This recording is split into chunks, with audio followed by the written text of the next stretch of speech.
Bonjour. Hello. Right. So I was born in Romania.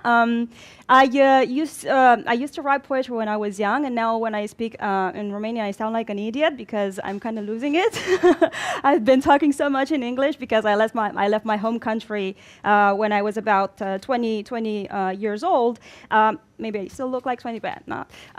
So I left quite early, and I started working with startups. And one of the things that I realized when working with startups is that there are a couple of things that matter. One is understanding about what you're doing as a startup, what kind of problem you're solving, the process that you're used to solve that problem, and the kind of people that you have in your team.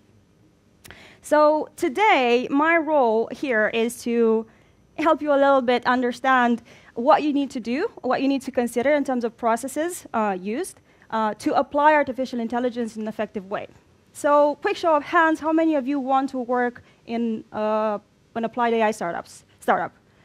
You want to, or you already are? Okay, cool. Okay, and how many of you want to have any knowledge of product development and are familiar with Agile? Excellent. All right. So this is going to be an amazing litmus test for me.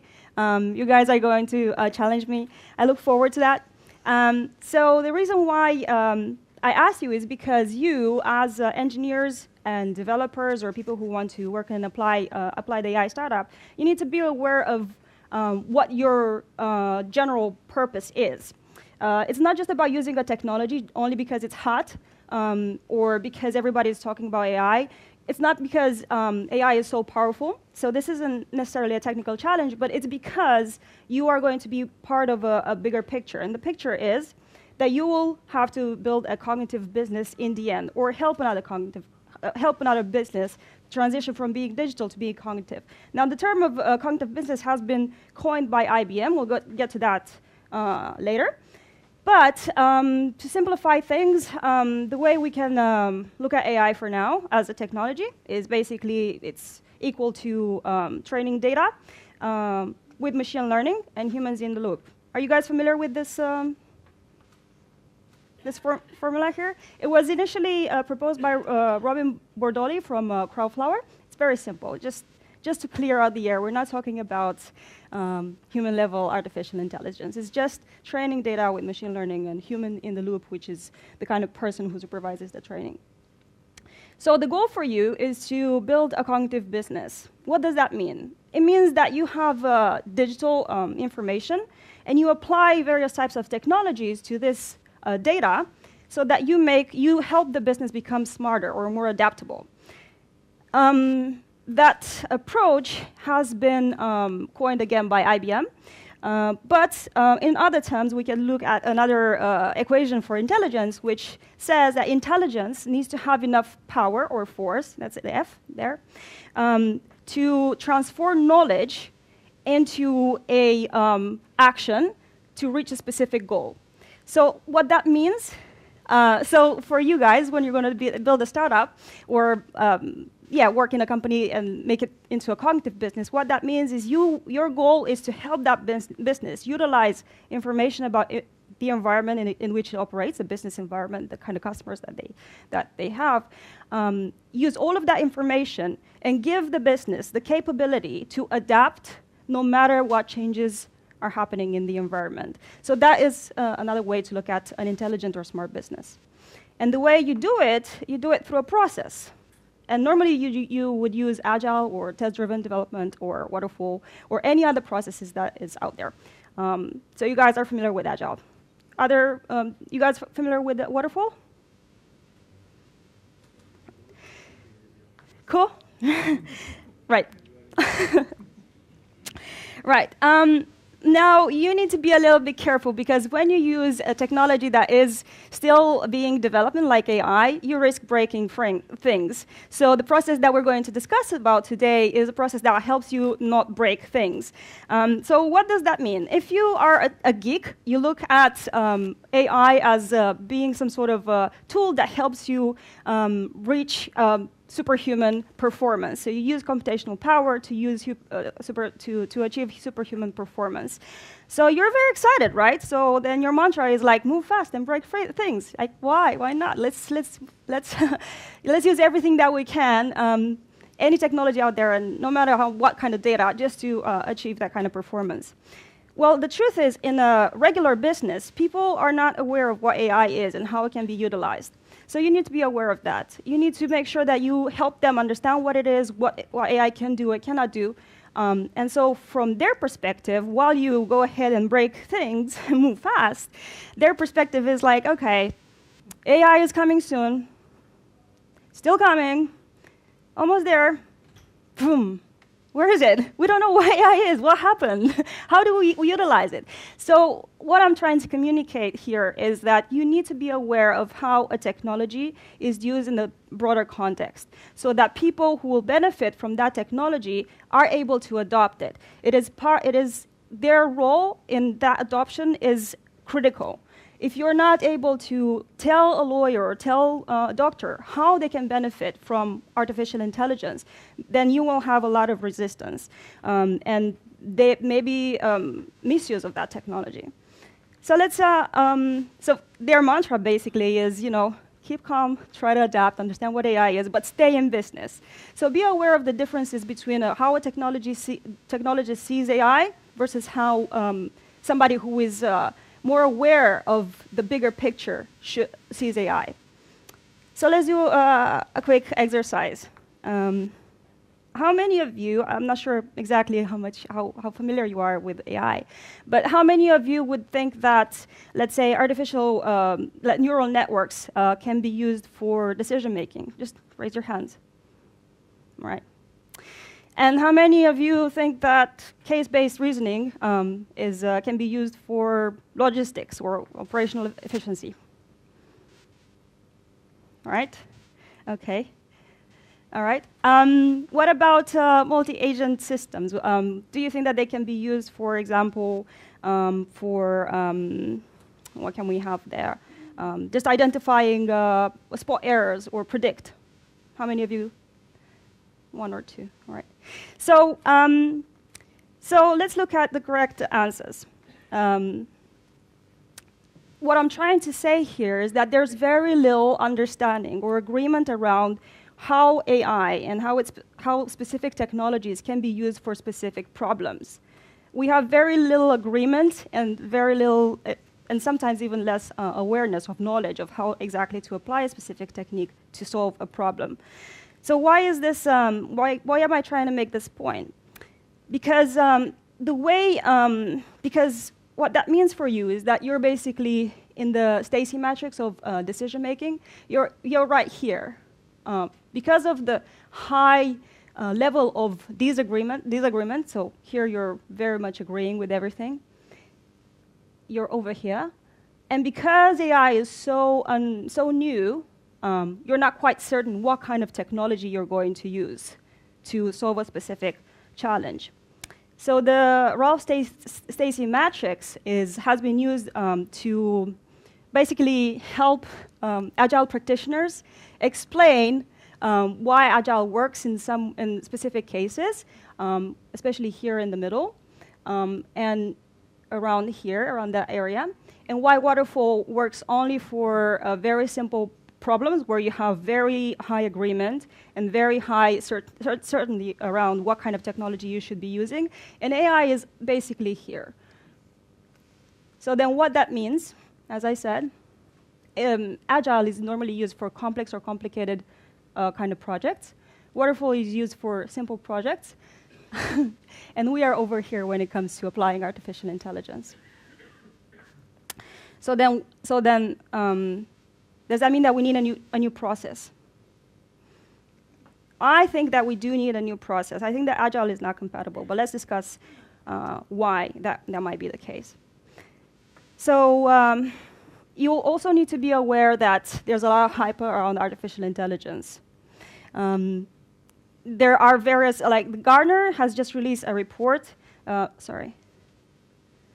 And it's basically saying that we're all going through this phase. We're super excited about how artificial intelligence can be applied, but that also means that there are a lot of unreasonable expectations around AI. And after we're going to apply it in business, we're going to go through a slope of disillusionment. This is the hangover phase.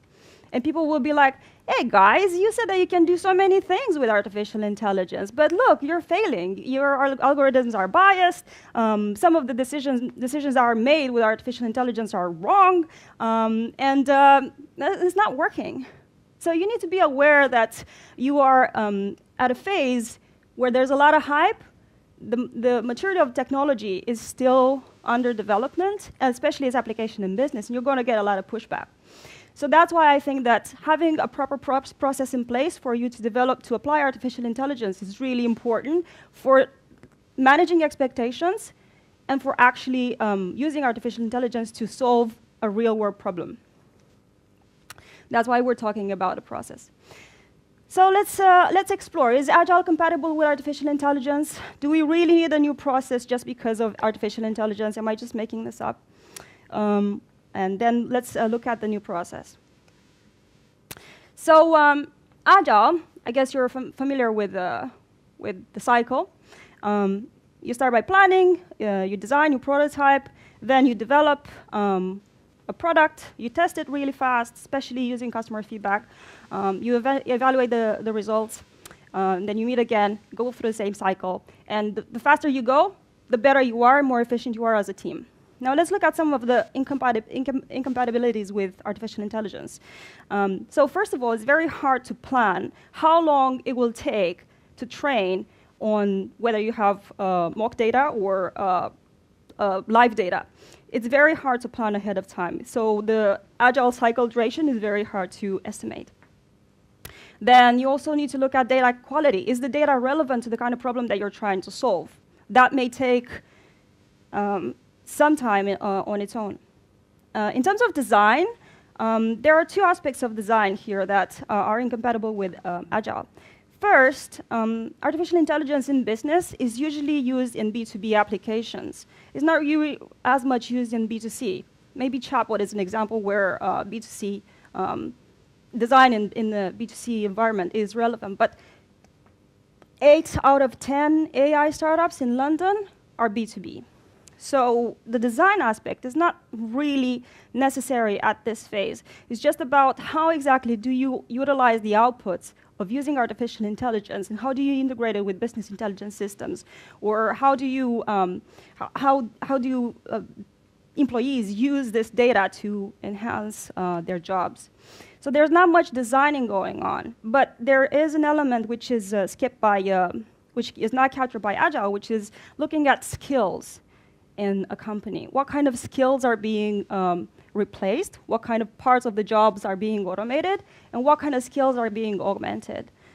And that is crucial because the way artificial intelligence will be used, it will definitely lead to some job displacement. And it is up to somebody in the development team, up to you as a person, to consider that.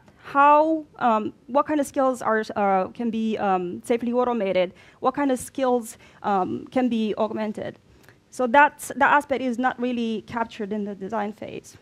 Now, in the development phase, when you look at artificial intelligence, you actually realize that because it's a kind of black box approach, it looks almost like a series of mini waterfall sessions. You can't really interfere as much with the training. So the development phase in the way in which it is portrayed in Agile is actually incompatible with training data.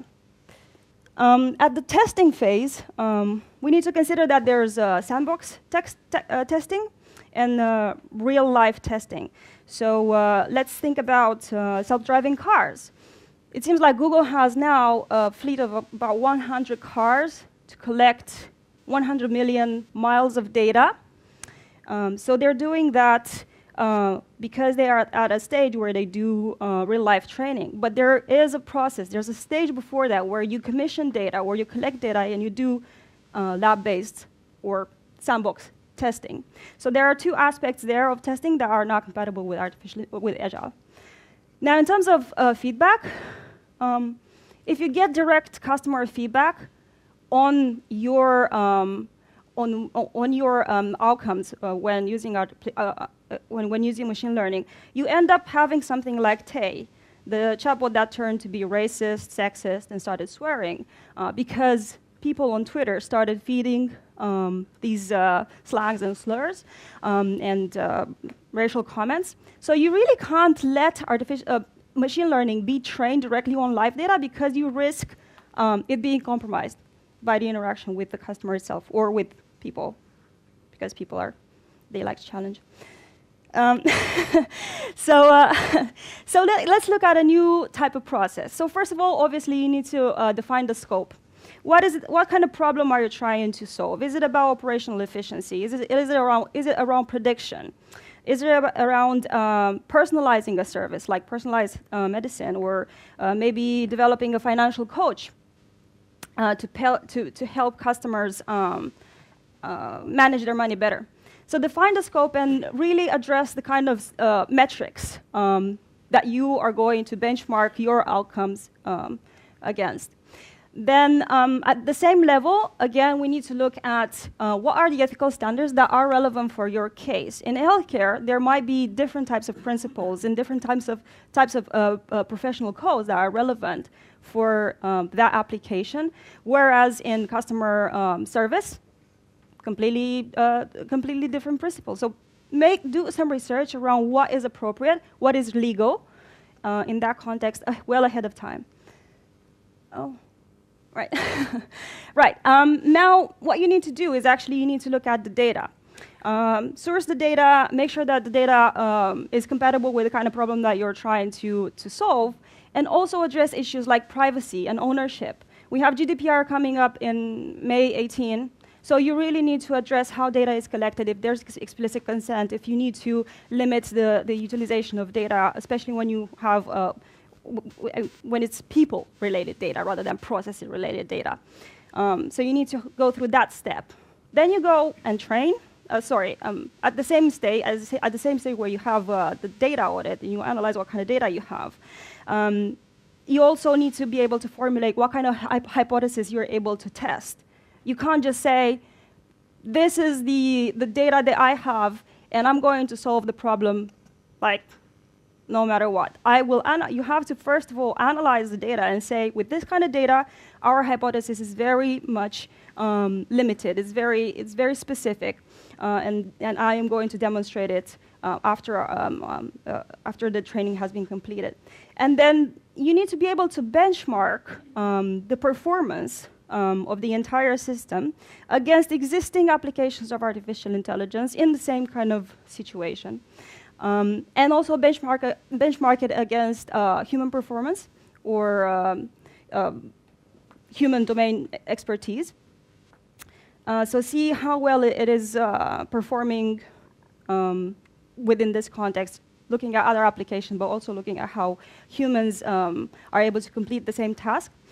And also determine at what level it's safe for people to intervene and take over. In terms of, especially when it comes to decision making, and why. So that's one other stage. Obviously, the first one can be it's an ongoing process. Then what you need to do is and at the same level, at the same stage, this is only sandbox training. So you don't test anything live at this stage. The next stage is where you actually look at setting up experiments where you do parallel live training, meaning you can run, for example, an experiment where you have humans completing the same kind of task in parallel with your solution solving the same task. And you see what are the differences and what are the outliers in that situation. At the same level, where you run the final audit, it is interesting to run several Wizard of Oz experiments, So what that means is that somebody, for example, if you're creating a chatbot, you can have somebody act like a chatbot and test several types of conversations, several styles of conversations.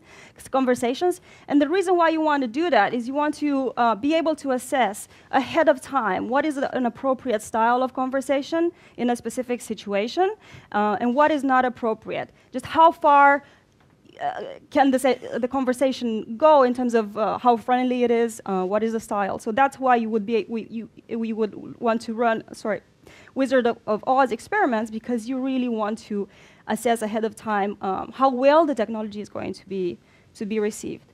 And at the augmentation stage, it is important to go out there and inform your colleagues or inform the people who are going to adopt or use artificial intelligence in their jobs and help them learn what it is, how it's working, kind of help them understand that it's not going to replace their jobs. And if they need additional training, or if you need to deploy somebody there to help them through, then you need to consider that aspect as well. So this is basically the process, how, just in a nutshell, this is how it should work theoretically. Now, what is important is that the process is piloted as many times as possible. But it is being designed specifically for a business that doesn't develop core AI, but is actually using artificial intelligence to create solutions for humans, so that humans adopt those solutions and stop being resistant. So let's go through some differences. Agile, you can start small, and then if the idea works, you can build big from it. With the new process, you can start with a lot of data and look at how much data you have. And if you don't have enough data, then you can order or commission new data, so you avoid cold start problems. In Agile, you look at one idea at a time, you test one idea at a time, and it's perfectly fine because you are so fast in the Agile team that you just have that luxury. In the new process, you can run multiple experiments, as exemplified here. So it is more compatible. In the Agile, you look at customer feedback, and what I just explained, that customer feedback can actually harm the way your system is going to behave. So in the new process, you run Wizard of Oz experiments just to be able to avoid any negative result. In Agile, you have an equal understanding of the system. Everybody in the business knows what you guys are up to. With the new process, you really need to look at that part, augmentation, and educating the people in the business around what is AI so that they are able to adopt it. And you run the skill mapping part. And we also look at Agile as being less constrained, and the new process looks also at compliance from an ethical and judicial perspective. So the team roles. We're already familiar with existing team roles in Agile. I would say that what we need for artificial intelligence is a data owner who looks not only at surface level problems like data management and what kind of hypothesis you can formulate based on the data you have, but you also look at commissioning new data, commissioning enough data so that you reduce bias, so that you ensure that you have database completeness, and then you look into privacy and ethics around data usage. So the data owner is a new kind of role that I think is very important for applications of artificial intelligence because of all of the implications around data. I think that there's a need for a coordinator who looks at specifically skills and jobs that can be safely automated, and also set up specific training to see if the automation of a specific job is actually beneficial to the business. It is not safe, for example, to automate customer experience or customer service, not in the terms that it's not. It puts anybody in danger, but it's just that it is not the best thing for the business. You still need to have that human-to-human experience and relationship. So the coordinator would be able to look at skill mapping, training people how to use and adopt artificial intelligence, and simply liaise with customers interacting with the system. And the reason why that is needed is because, as I said, there are a lot of jobs that could be automated depending on specific criteria, which are their level of how much creativity is needed to complete a job, what is the kind of social intelligence that is required to again, be good at that job, and then what kind of level of manipulation or physical work is needed.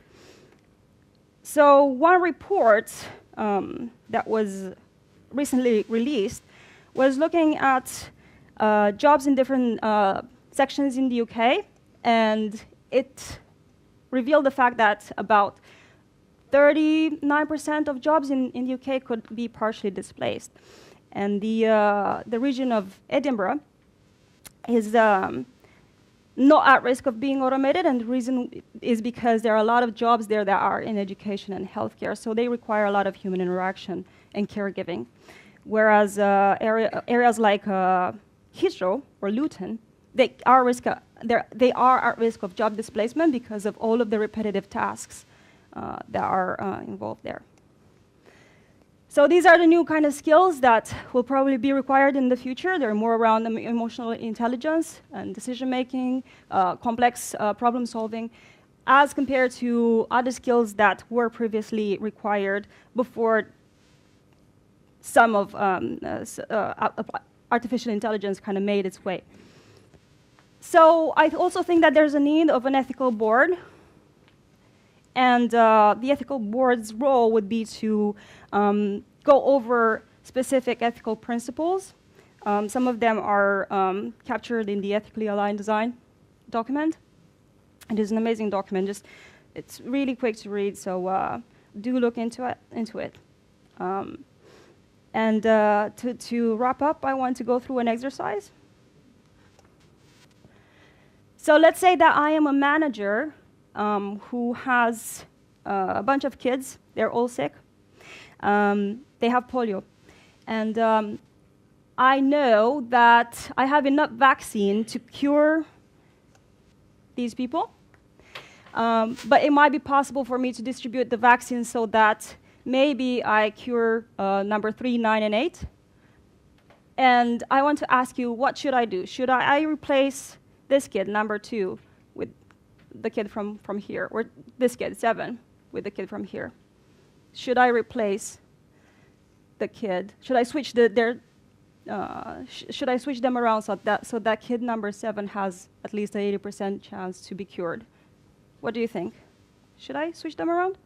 Yeah? No? Is it? Yeah. All right. Cool. All right. So it's not appropriate.